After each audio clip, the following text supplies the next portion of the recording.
काही दिवसांपूर्वी महाराष्ट्र राज्य बोर्डाच्या 10वी आणि 12वी बोर्डाच्या परीक्षा झाल्या आहेत। 10वीची परीक्षा 21 फेब्रुवारीपासून सुरू झाली होती, तर 10वीची बोर्ड परीक्षा मार्च महिन्यात संपली आहे। आता विद्यार्थ्यांच्या नजरा निकालाकडे लागल्या आहेत। विद्यार्थ्यांप्रमाणेच त्यांच्या पालकांनाही निकालाची प्रतीक्षा असून 10वीचा निकाल नेमका कधी लागेल याकडे सर्वांचं लक्ष लागले। आता याबाबत एक मोठी अपडेट समोर आली आहे।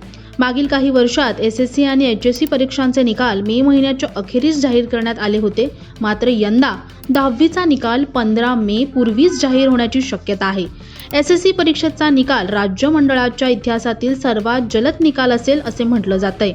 राज्यातील विद्यार्थ्यांना मोठ्या प्रमाणात उच्च शिक्षणासाठी संधी उपलब्ध होणार आहेत। याच पार्श्वभूमीवर राज्य मंडळाने परीक्षांचे आयोजन लवकर केले आणि या परीक्षांचे निकालही मे महिन्यातच जाहीर करणार असल्याची माहिती समोर आली आहे। तर जुलैच्या सुरुवातीलाच पुरवणी परीक्षा होणार असल्याची माहिती देखील समोर येत आहे।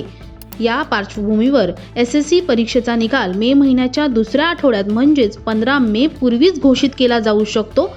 मार्च महिन्यात परीक्षा संपल्यानंतर आता सर्व विद्यार्थ्यांना निकालाची प्रतीक्षा लागली आहे, मात्र अद्याप मंडळाकडून निकालाची अधिकृत तारीख जाहीर करण्यात आली नाहीये।